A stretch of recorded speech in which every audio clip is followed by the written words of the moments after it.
Ahojte, tak sme zase takto na prechádzke.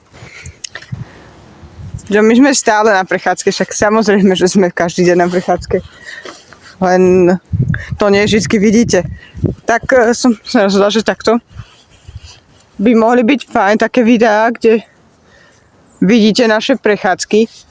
Lebo mám pocit, že sa vám to páči, že to má nejaké lajky. Tak som sa rozhodla, to sú moje topánky, to mám také nové, pozor, lebo mám tie plaky, nevadí, Torino, ktorý zahrabuje a si takto kráča.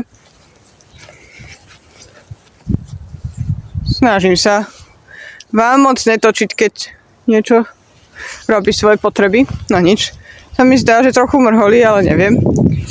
Takže bola by som rada, keby mi dáte vedieť, čo by ste treba radi videli, alebo čo mám zlepšiť, alebo tak. Áno, máte pravdu, zase to na výšku, ale najlepšie sa mi na mobil takto na výšku aj fotí, aj točí, takže snad v pohode. A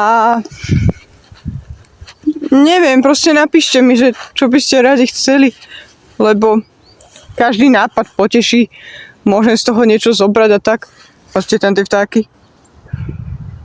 No, asi nevidíte. Totoriho niečo zaujalo.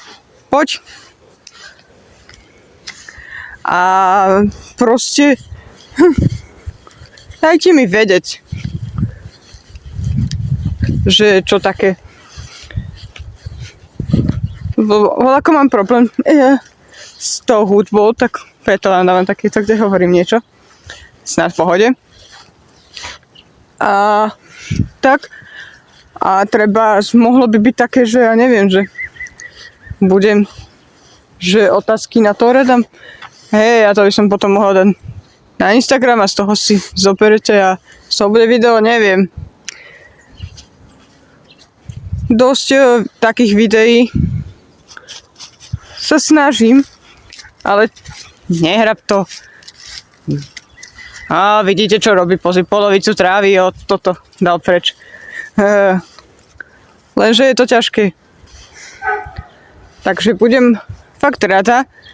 Teším sa aj za každý ten jeden like. Ale bol by som rada aj za komentáre, kde mi všetko dáte vedieť, že čo zlepšiť, nejaké nápady na videá, čo by som mohla urobiť a podobne.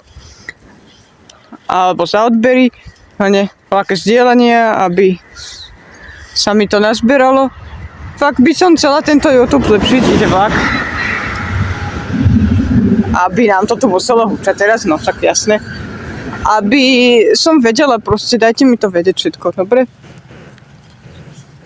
A tak, kde sa zase trepe. A to by asi bolo tak všetko. Toto je proste takto naše pole, kde sa chodíme prechádzať. Takto. A to by bolo až tak všetko, takže ahojte.